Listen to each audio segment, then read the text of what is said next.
নমস্কার বন্ধুগণ, SG poultry সবাইকে স্বাগত।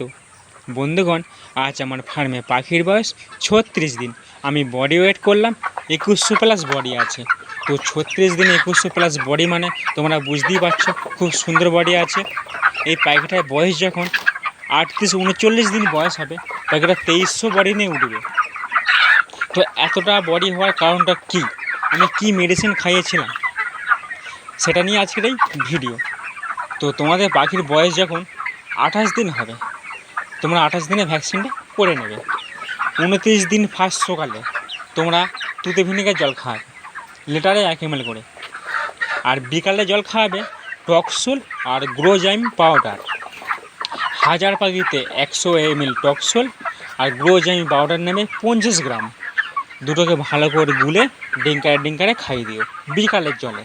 আর রাতে তোমরা দেবে খাবার সাথে এটাকে মাখাতে হবে। স্ক্রিনে যে তোমরা মেডিসিনটা দেখতে পাচ্ছ ওই মেডিসিনটা অস্টোভেট আর ভিমেলার 1000 পাখিতে 100 করে নিয়ে 10 থেকে 15 কিলো খাবার তোমরা মাখিয়ে ফিটারে ঘুরিয়ে দিয়ে দিও। পরপর 3 দিন তোমাদের এই জিনিসটা করতে হবে, পরপর 3 দিন 29, 30, 31। তারপর তোমরা দেখো বন্ধুগণ, রেজাল্ট কাকে বলে। 100% রেজাল্ট হবেই হবে। আমি ঠিক একই পদ্ধতিতে মেডিসিনগুলো ব্যবহার করেছিলাম, তাই আমার 36 দিনে 2100 প্লাস বডি। তোমরা বুঝতে পারছো? ভিডিওটা যদি ভালো লাগে লাইক, শেয়ার, কমেন্ট করে অবশ্যই জানাবেন। ধন্যবাদ।